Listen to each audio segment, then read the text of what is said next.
Let's begin.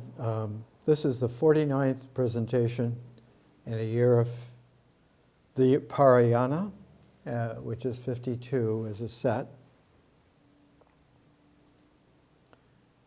And we're coming to a rounding of the presentations as a 4-part weaving by 4 quarters, which are 4 angles of a square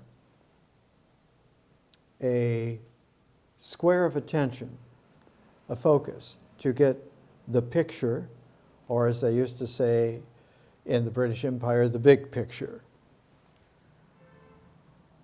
And all of the images are moving because this is a moving picture. And like a movie, it has, when it's epic, a very huge technical cast. Even though the cast of characters may seem quite large, the technical cast is larger. And the audience will be there. Right now, it's a personal campfire. And next year, we'll open it up to the council fire. And then in 2016, we'll light the beacon. Our quality of understanding of life, of society, of person, all of that is a pattern and texture of a weave. And the loom by which all weaves occur in that ilk is the way that time and space weave together into a fabric of what we call the universe, rather colloquially and glibly as it's beginning to turn out. But nevertheless, space-time is a fabric that is pliable. It's not just a plane. It doesn't just stay on the loom, but it comes alive on a very large loom. And civilization on this planet is now about 6,300, almost 6,400 years old. And this particular loom has more dimensions than a plane. It has a 3-dimensional, a different quality coming into play so that the loom, with its moving picture, its motion picture, is in high definition 4D. All of this has a very large periodicity. In the natural cycle, the prep for this was a series of species that occurred on this planet over millions of years, and goes back now by late 2014 in this photo from the web site of quantum gravity. This is the skull of one of the first hominids on the planet, lived with a group of about 30 other individuals in what is today Chad, in the African Sahel. And this cranium is 7 million years old. It is already an upright biped with teeth that are not fangs,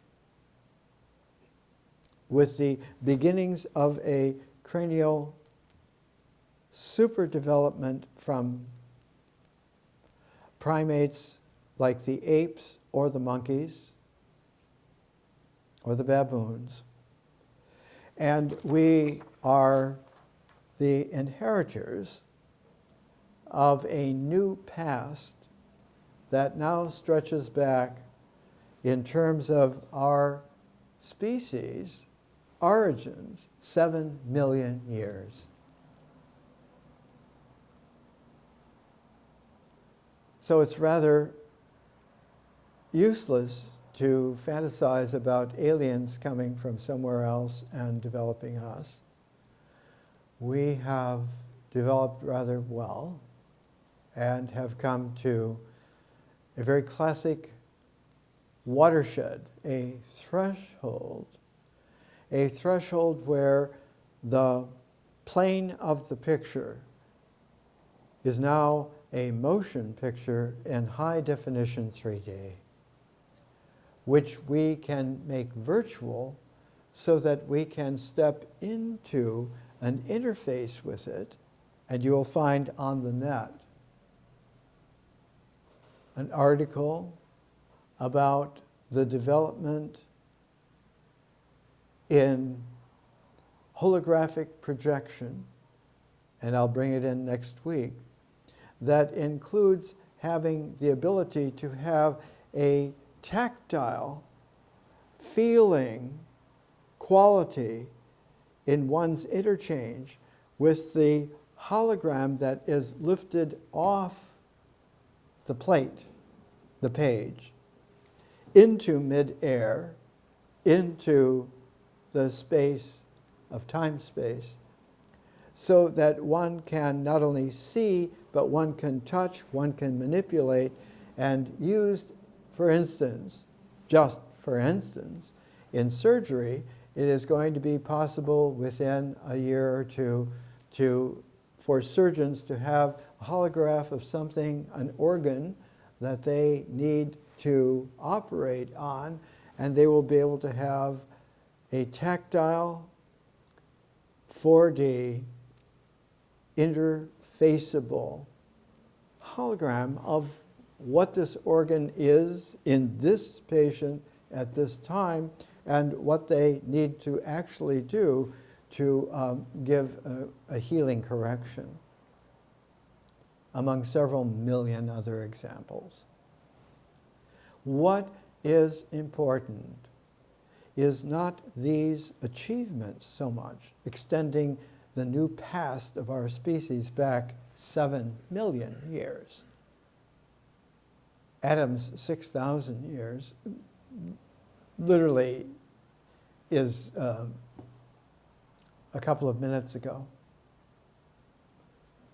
What's important is that this threshold is the most crucial threshold of all. It is a threshold in civilization which has a very large frequency of energy. It's the frequency of time. And so it's a time form, evidenced, related, referential way of doing an analytic, scientifically and historically, as well as an aesthetic, artistically, visionarily, and finally coming to understand how a symbolic integral of this is able to understand in colossal, massive, magnificent depths, widths, heights, and organic conscious participation. What it is that is occurring as we live. Not now, but in something more powerful than a present, and that is presence. And so the consciousness of presence is of extraordinary interest and usefulness at this particular, not moment, not time, but in a conscious time, space panorama of challenges and explorations. One of the qualities that we're developing during this whole year, the Parayana, is that other versions of this threshold, this shift in time form on a massive scale, major scale, have happened before. And that one can now, through this work, actually be able to do an analytic,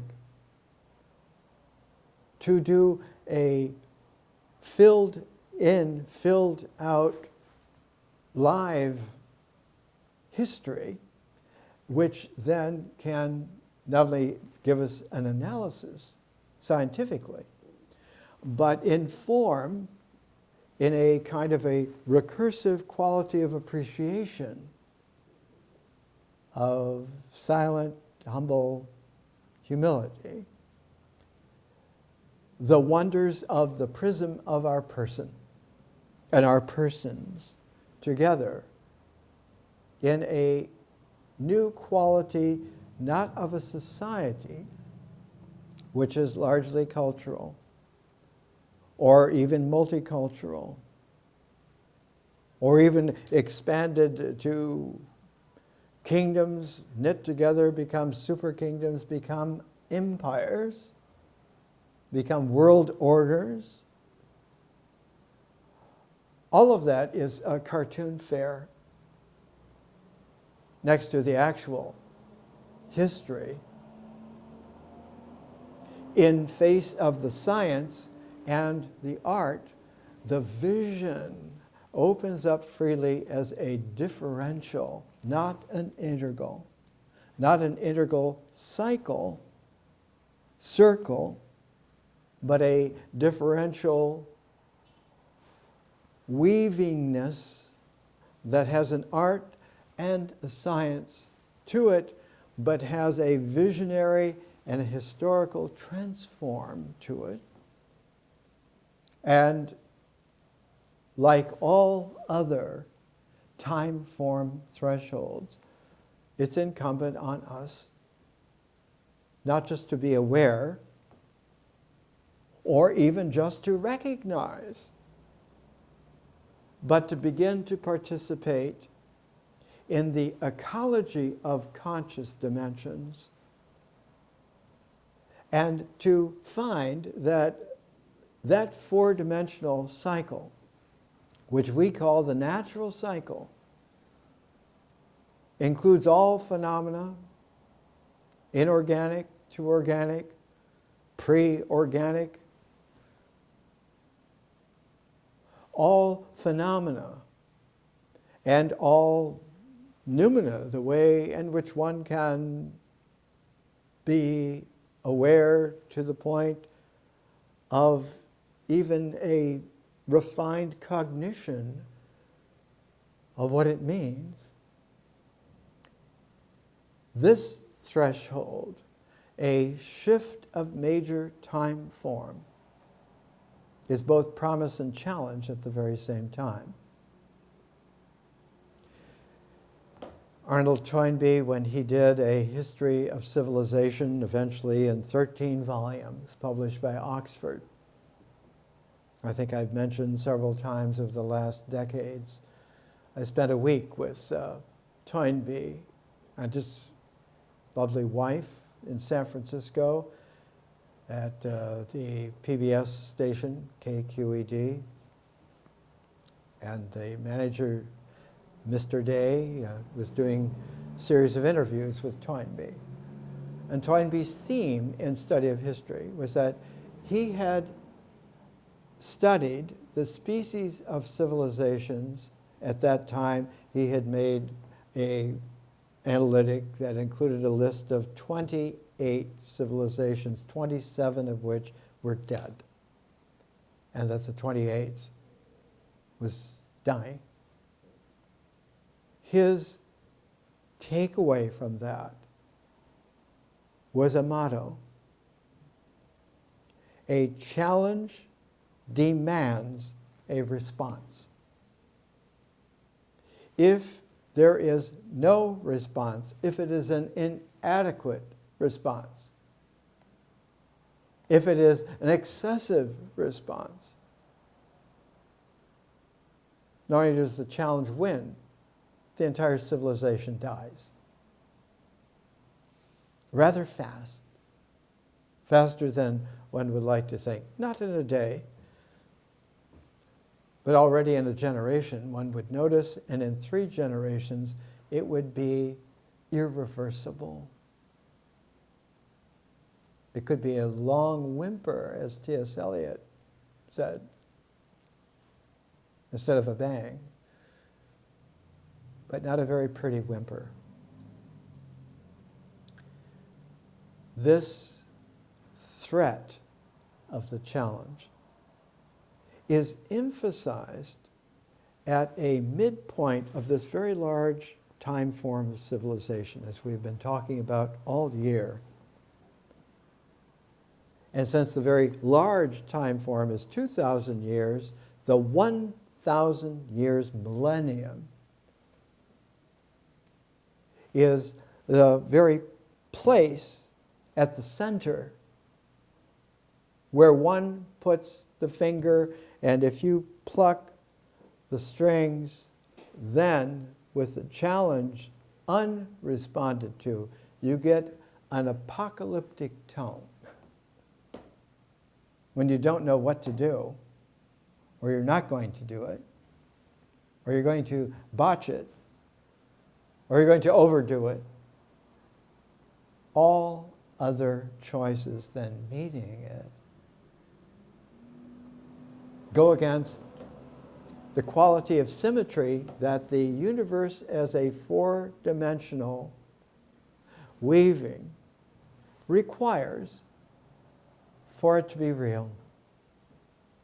So that the dimensions of the ecology of consciousness need to join in the weaving and need to pay attention to the loom of time, the picture of all of the images and the feelings associated with them, the feeling-toned images, the moving actions of the rituals, the tactility of the phenomena, all of this for us, not just now, because the present now is a cartoon. The real challenge is in the presence, because presence takes away that illusory present moment, the now, which splits past and future into something which, this is the dead past, your history. And this is the future, we're going to control this. This can be ours. We've got the right world order, and we really control everything, so better join in, etc. That all is predicated on an illusion in the mind, a cognition that there is a present now. Time in that illusory way characteristically vanishes when you wake up. Not only is it not there, it never was there. And given the depth of awakening, it evaporates like the ancient Sanskrit portrayal of a sage confronting a demon, and the demon becomes a wisp of burnt-out shadow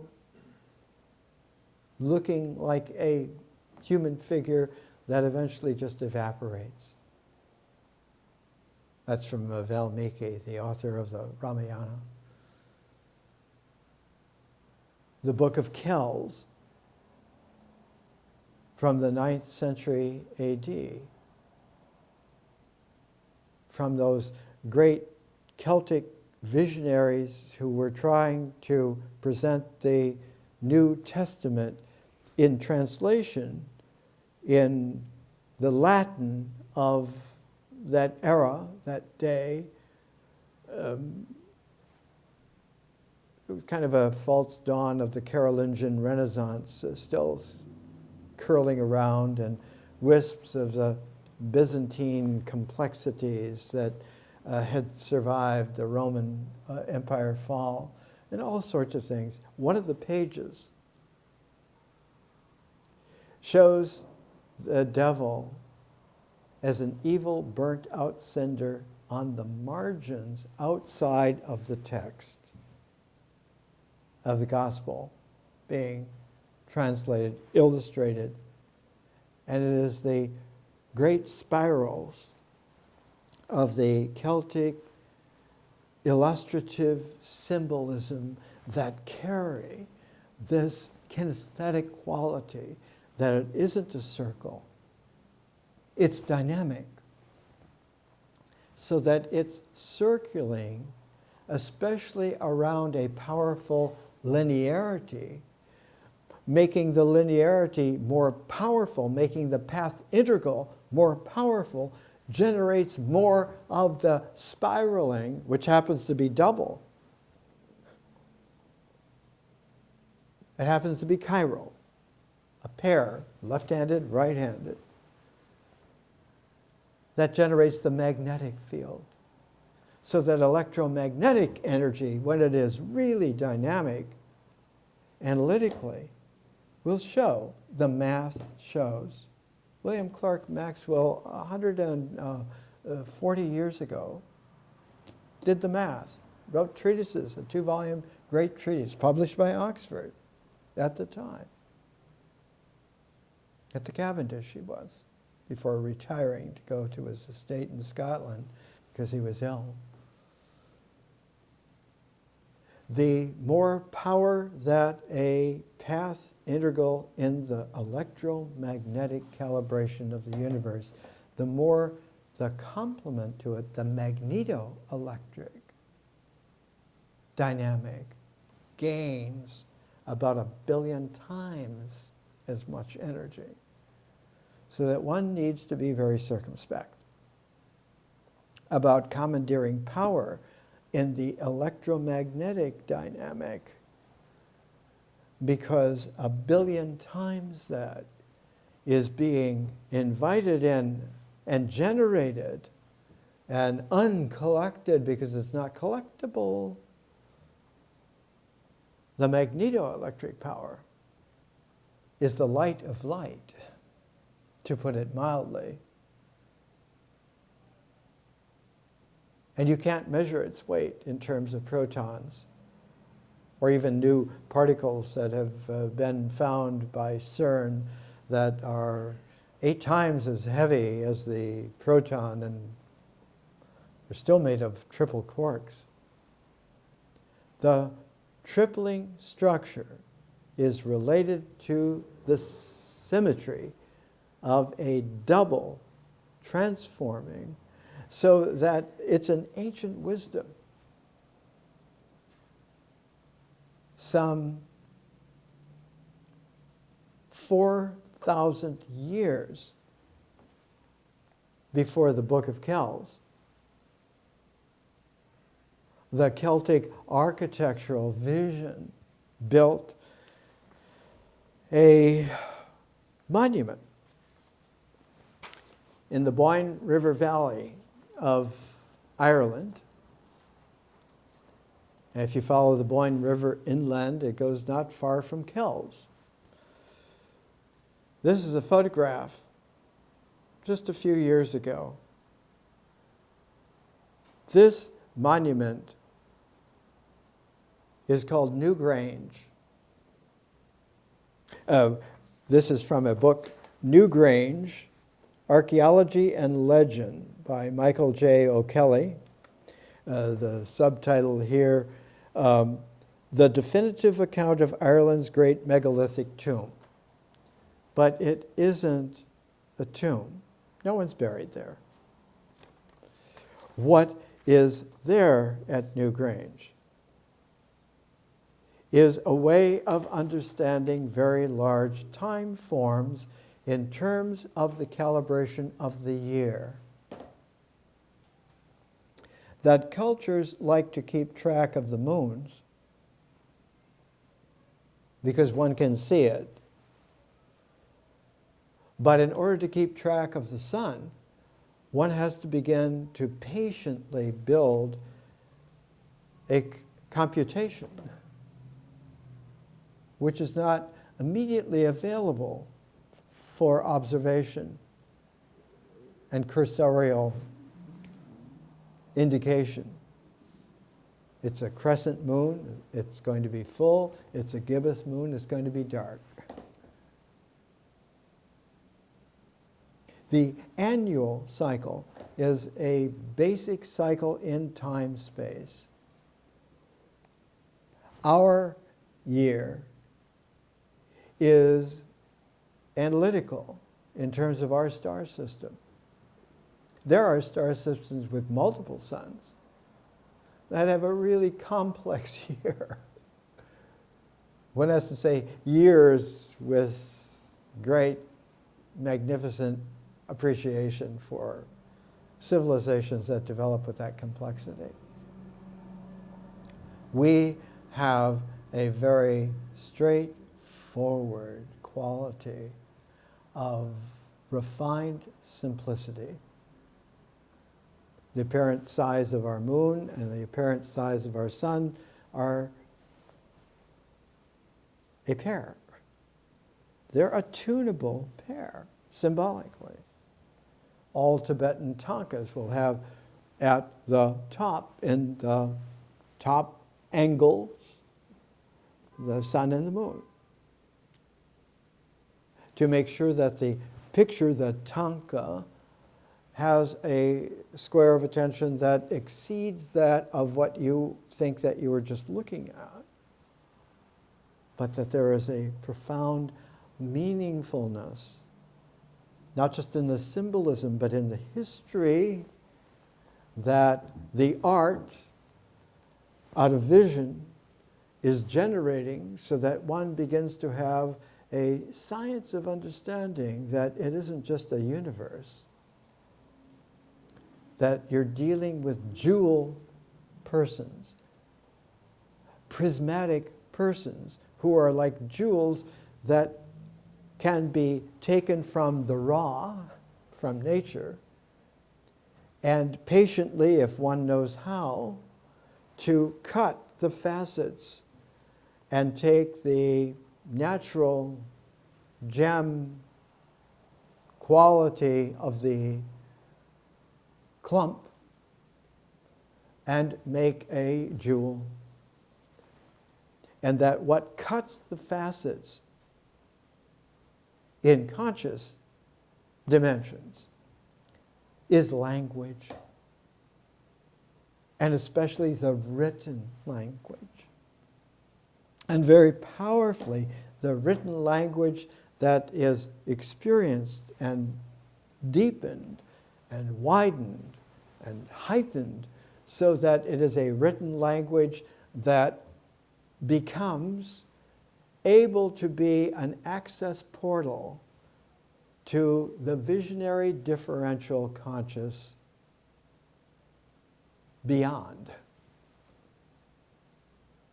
opening up a fifth dimension like the thumb, so that one now can not only get it cognitively, but one can grasp the meaning.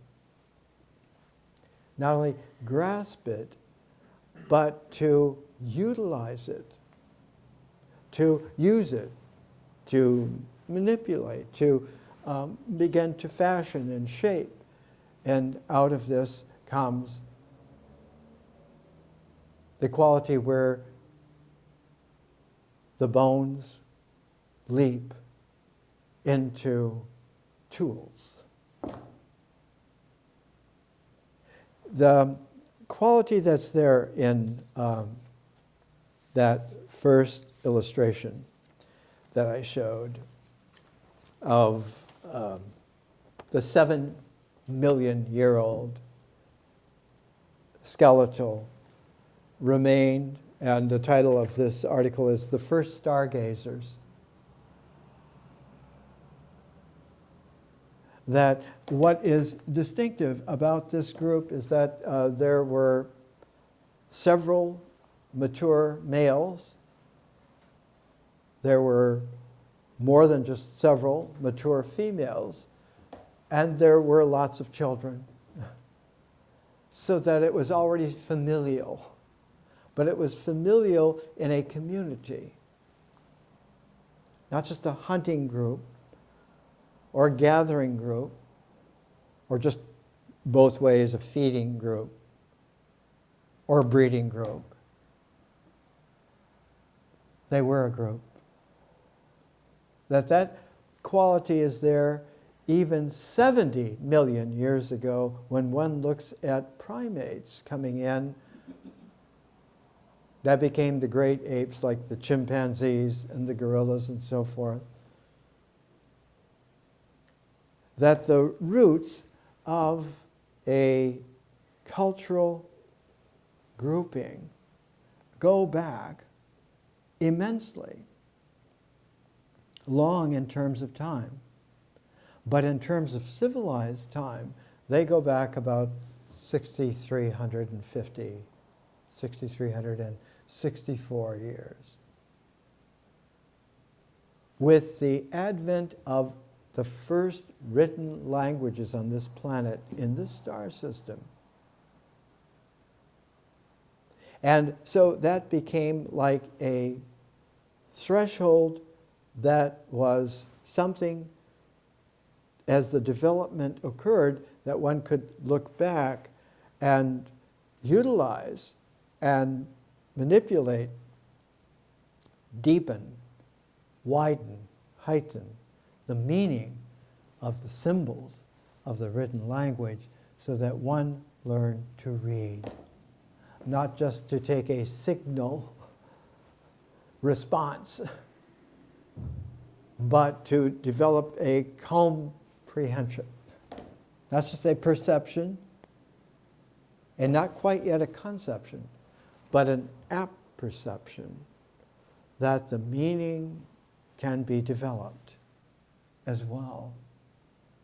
And so about 4,000 BC, one came to understand that our species of hominid, Homo sapiens, had crossed a threshold and began to recognize that for a very long time they had been doing something that is really profound.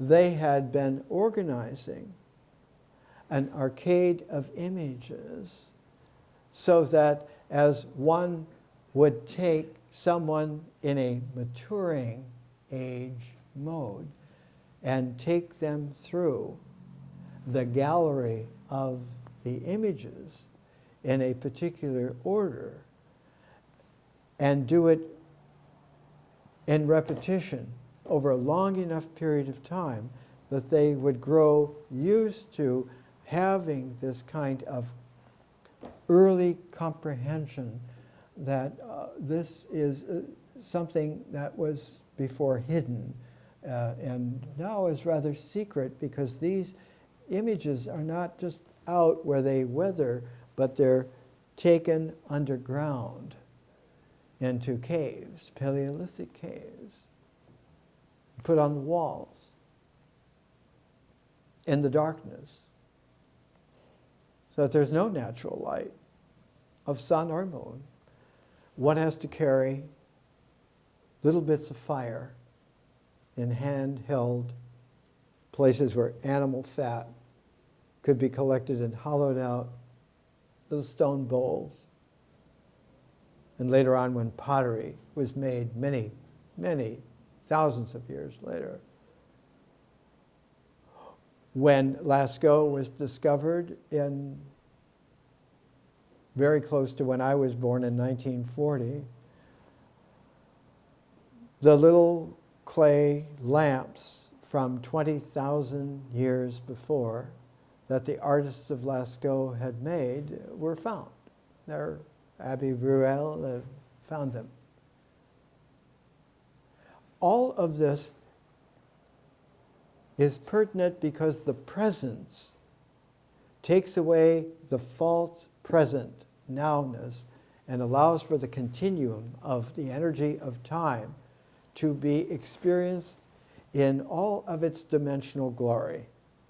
The 4 dimensions of a natural cycle, 4 symmetrical dimensions of an ecology of consciousness, and together making a 9-dimensional quality, which eventually comes to characterize civilization through written language that increasingly refines until in our time it has become digital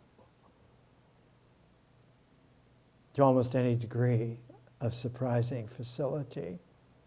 And yet it is only on the surface of a much broader magnetoelectric comprehensiveness that is disclosed in larger, wider, higher, deeper qualities, beginning with a 10-dimensional hyperspace, which is where interstellar civilizations have their concourse, and a mystery beyond that in an 11th dimension of a fertile zero field, sourcing source itself. Let's take a little break.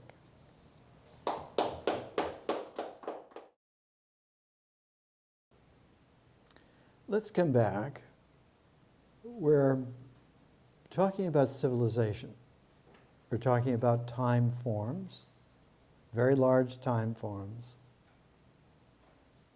of how language is the way in which time forms in civilization not only operate like time in nature and the natural 4-dimensional universe, but over many thousands of years, based on developments of millions of years, it has developed a triple braid. And that triple braid of time forms is able to bring a quality of accessing the dimensions of consciousness much easier if one knows how to really read and write.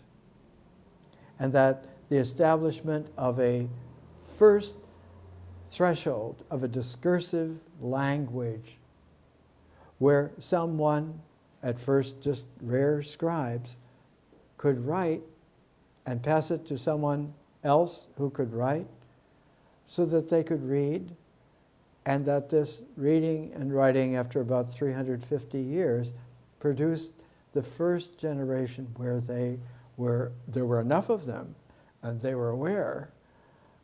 As Moses says about Adam and Eve, they were aware that they were naked and sought to clothe themselves. And Eve was the one who learned and understood the meaning that reading and writing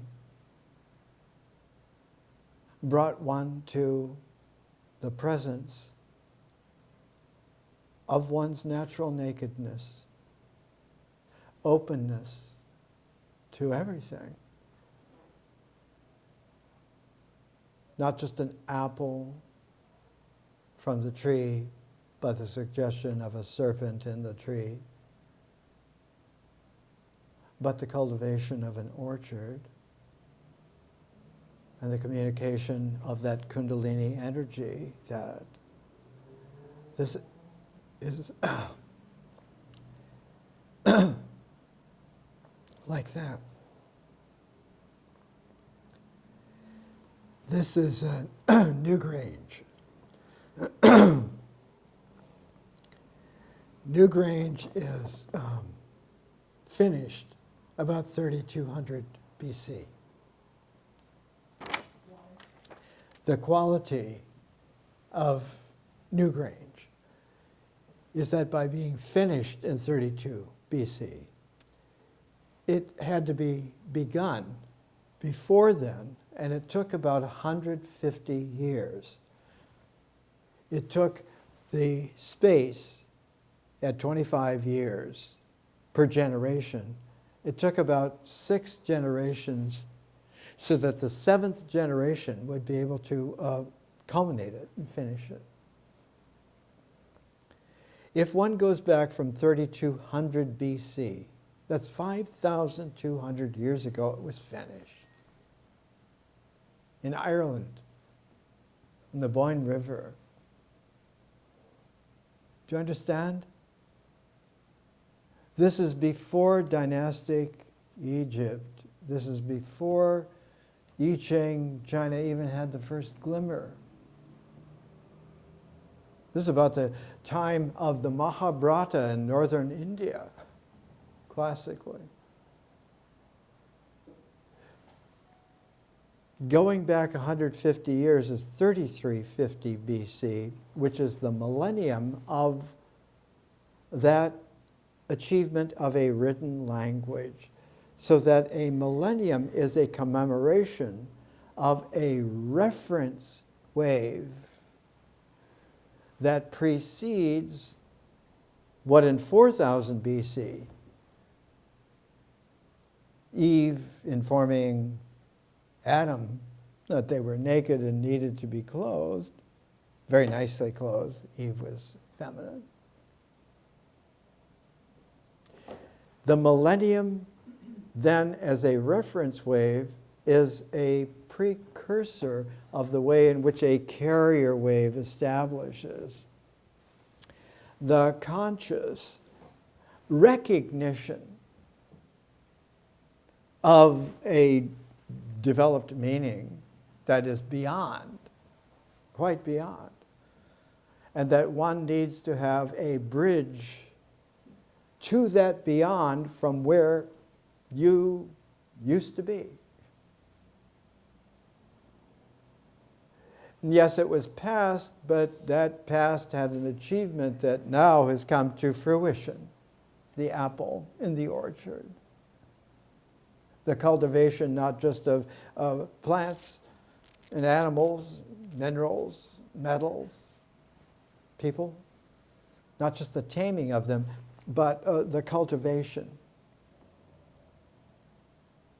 Whole orchards, whole fields, whole developments, medicinal chests of different minerals that one could use, of different metals that one was beginning to understand, different social, cultural interchanges that one was beginning to understand. So that a millennium is so poignant with promise, but the promise in a millennial way is a challenge. If the challenge does not meet a response, as Toynbee painstakingly points out through 10,000 pages, the regression that sets in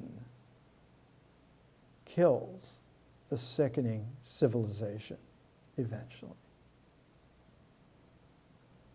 They die. We're, as he pointed out, in the early 1960s.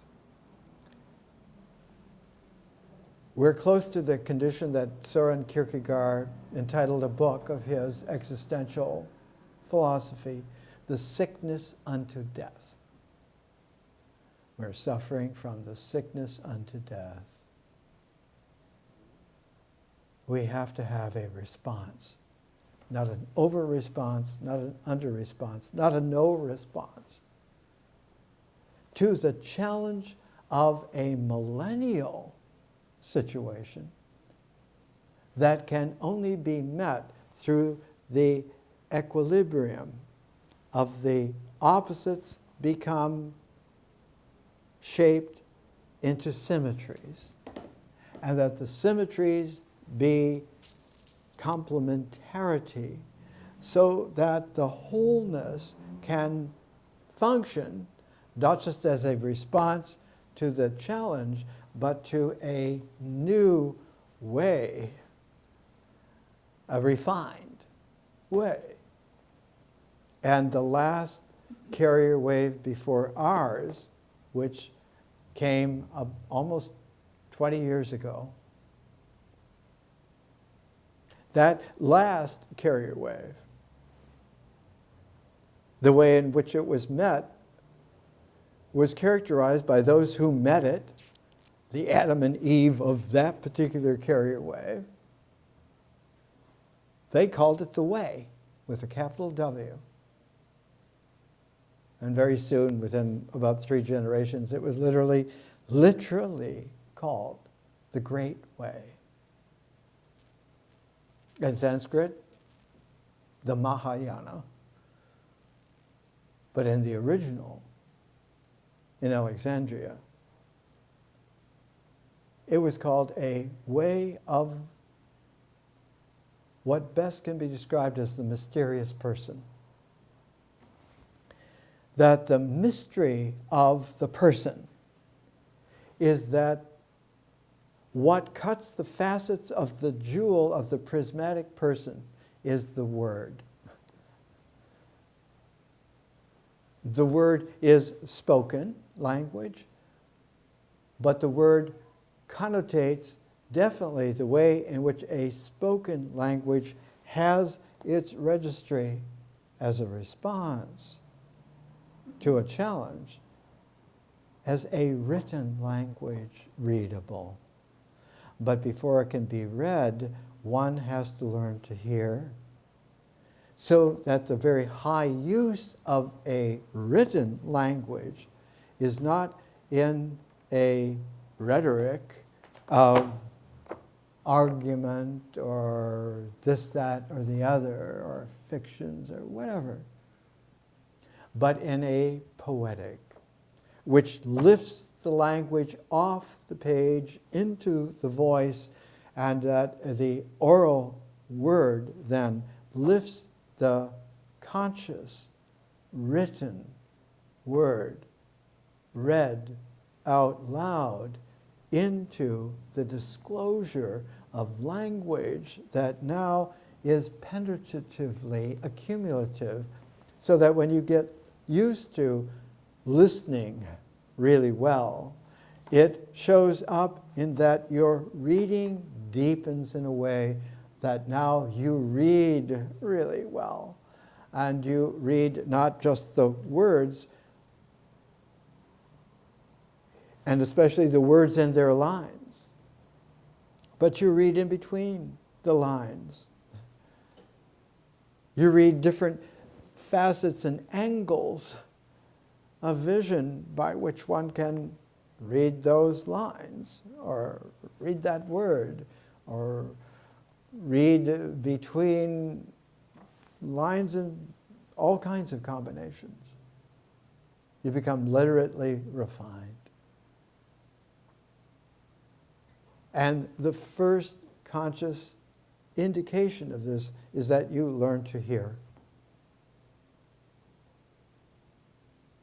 For those who have ears to hear, let them hear. That's the way it was phrased 2,000 years ago. The quality of Newgrange came poignantly because it was not a tomb. No one was buried there. What happened was a transform of time, a transform of the year into a new year. And the transform of the new year was based on the sun's annual cycle. That its annual cycle was the shortest day, the longest night of the year, was the winter solstice. For us, December 21st. And on the winter solstice at Newgrange, the dawn of the sun is at just the right angle, that it shines down all of the major corridor radius going to the center of New Grange, like a radii that can be measured, so that one can begin to measure angles of the sun in its midwinter sunrise and begin to understand the geometry of the sun and the earth vis-a-vis the earth, the sun, and the moon. And one begins to then have something that is shown at the very end when the sunrise, starting from such and such an angle, as it goes up above the horizon, the line of sun goes into the radius of New Grange, and at a particular crucial threshold angle, the sunlight will have crept through the entrance, not the door where you walked in and everybody walks in, but in a upper conduit above the doorway, an opening that allowed the path of light from the sun to do its walking as everyone has walked their feet on the corridor in through this doorway.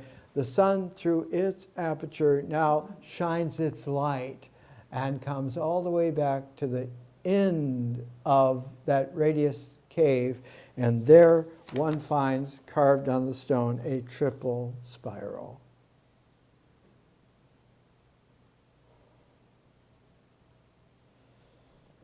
The top two spirals are the most mysterious, discursive symbol of the fertility of women. It is the two breasts. One finds in illustrations all the way through Rare, but all the way through New Grange. And again one finds it, that here the top symbol is not only the two spirals that uncurve from one and then curve back in from the other. One is a uncurving that goes back through not just the cycle of nature, but the spiral of the magnetic complement to the electrifying energy of the universe, to be the magnetic complement to it that illumines other dimensions, other aspects of it, and then goes back, consistent with it, to a penetrating depth that is the differential, insight, analytic, aesthetic, that one can notice the most minute differences, make incredible discoveries of significance, and one becomes attentive. And this third spiral, in its origin, was not just a spiral, but was a pair of diamonds. One was a single diamond, and the other, based down below, is a diamond within a diamond. The jewel that one is becoming, and the spirit jewel within the jewel that one is in presence. So that one goes back and one finds an incredible array. You find, when you take a camera and look down the entire corridor lit up so that there's just an orange light, you find the light of the sun, just a pinprick above from that aperture shining in and lighting up the corridor, and the camera shows a structure, and it's very much like a structure which one can make This is 3200 BC, begun 3350 BC. This is something illustrating a writing from about 1250 AD, some 4,500 years later. And it's the cover of this study, The Single Monad Model of the Cosmos, Ibn Arabi's concept of time and creation. And one notices this is not just a square of attention, but it is like a scalloped frame that has an artistic, mystical, poetic quality to it that has resonances. And you notice the four and the other four, you notice the eightfold plan. Or rather, the eight-petaled flower, or rather, the quality that one can put phases together in a great complementarity of four natural phases and four phases of differential consciousness raised to kaleidoscopic consciousness, a pair of pairs, vision and art, history and science, and they beautifully come together in folded hands. And that the thumbs, when they are put together, one has a prow of a vessel of conscious time, space, able to explore freely. A cosmos of at least 11 dimensions, all mysterious and more mysterious and more mysterious. Ibn Arabi, here is one of the recent studies, masters of the Muslim world, Ibn Arabi, Heir to the Prophets, in a series, because he lived at a time when it was the apex of the Muslim civilization in such a way that there was a recognition of a tremendous diamonds within diamonds within diamonds that had been presented. And in Ibn Arabi's great energy, he wrote such amazing works by the almost uncountable thousands of lines. We use in the 9th phase of the learning civilization 4 phases for the first year, 4 phases for the second year, which become dimensions of consciousness, which come together and make this quality of 8 phases as an octave set, as an ogdoad structure transforming a mythos like 4 gods and 4 goddesses, making the ogdoad of the ancient Egyptian quality that the final symbolic pair, Osiris and Isis, are a way of going into a bridging beyond, so that there is a 9th quality which cannot be named, should not be named, is not named. That those 4 pairs have an unnameable, not named sourcing. Later on, when language was discursive enough to be able to characterize that 9th in ancient Egypt was pronounced Amun. Later on with 2 M's and with an O, Amun, related to the sun, Ra. And it was the vision of a spirit, Amun Ra, that the mother of Alexander the Great gave him from his cradle on up into his teens, that he was not just or especially the son of her husband, his father, Philip, but that he was really his spirit. His presence was that inherited from Amun-Ra, and that he should go to the secret oasis out in the Sahara Desert at Siwa, where he would find the confirmation of that. And he was raised with that as his secret, as his presence given him by Olympia, his mother, Olympias,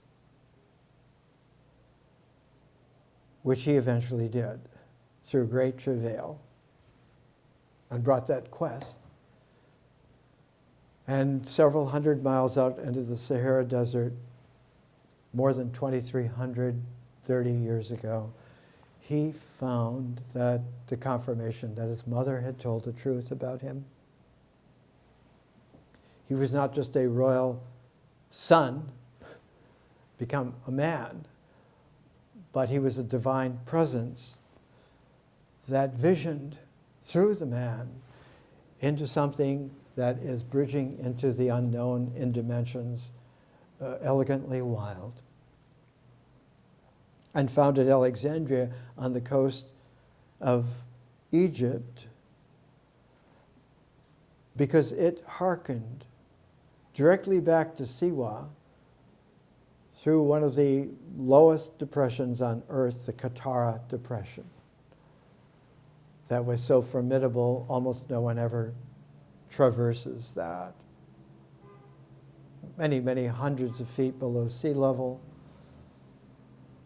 having a very peculiar air in the Saharan intense heat.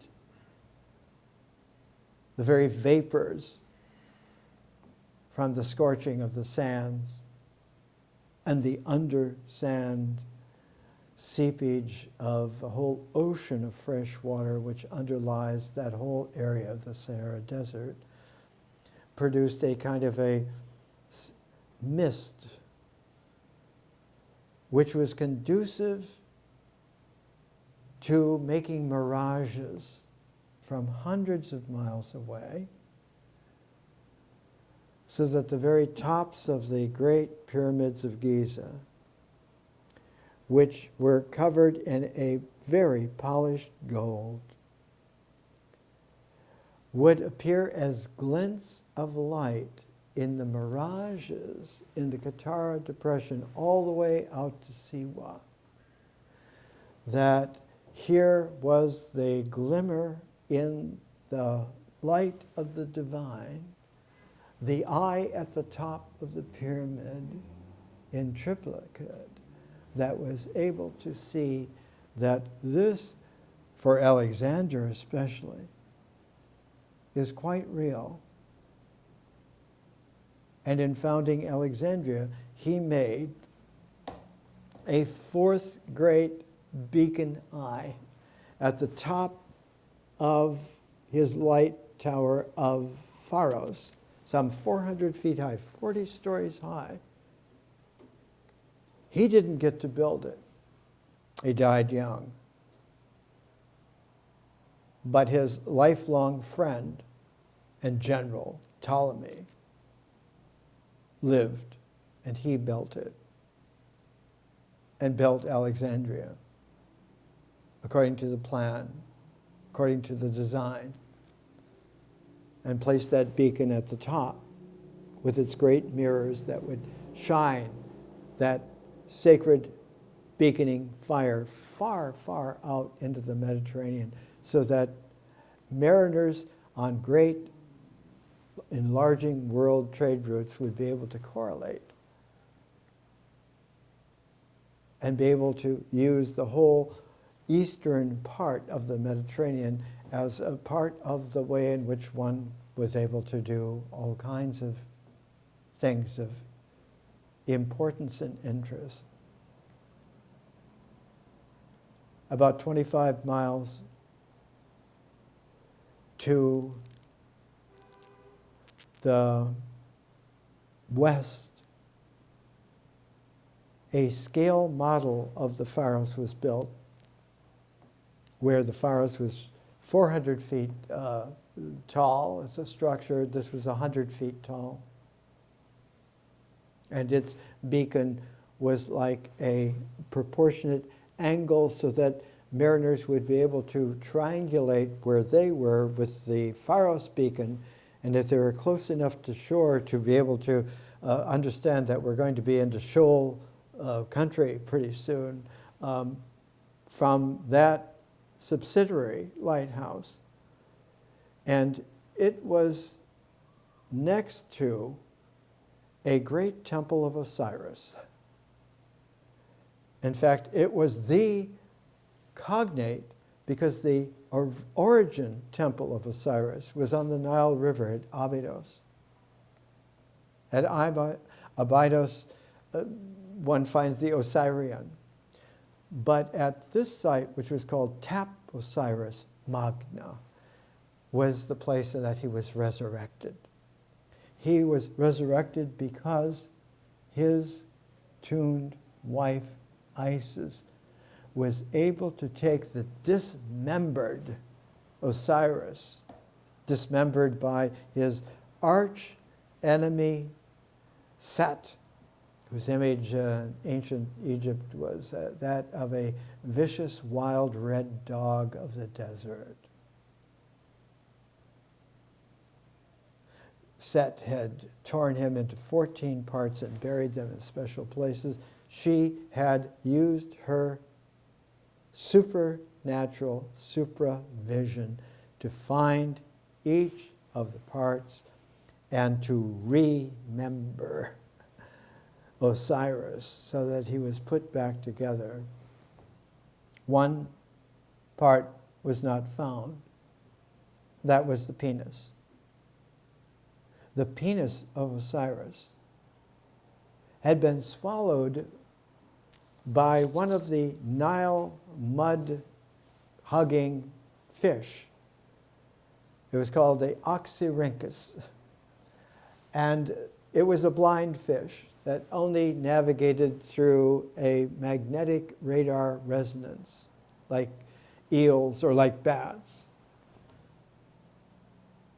And so a special penis needed to be fashioned, not by magic, but by a transformation that brought a new quality into play in the fertility of the masculine, so that a child that would be born of that transformed masculinity with the transforming feminine would produce a son, a child, who they named Horus. And Horus is the sun that is winged, is the falcon that is tamed and leads the hunter to the game that's really important, is the way in which the perching of Horus onto the hieroglyphs of a cartouche hieroglyphic name of someone means that they are resurrected. They're reborn. Because one of the qualities of Isis Osiris is that those who follow into that exploration and gain those dimensions gain their rebirth. And leading that is a pair. One is feminine, her name is Seshet. And she takes the name of someone and inscribes it on a leaf of a tree called the Persea tree. And as Seshet inscribes the name on the Persea tree. It is a tree from like the really primordial Garden of Eden. It's the tree of immortality. Thoth behind writes on a tablet what Seshet writes on the leaf of the Persea tree, so that it is recorded in a written language, a hiero, a holy glyph, a symbol, holy symbols, that if your name is written on the tablet of memory, you will be remembered. And that remembrance will be the recognition that can occur as long as one is remembered. And by extending the capacity of remembering back through, the past is not dead but lives again. It's the new past.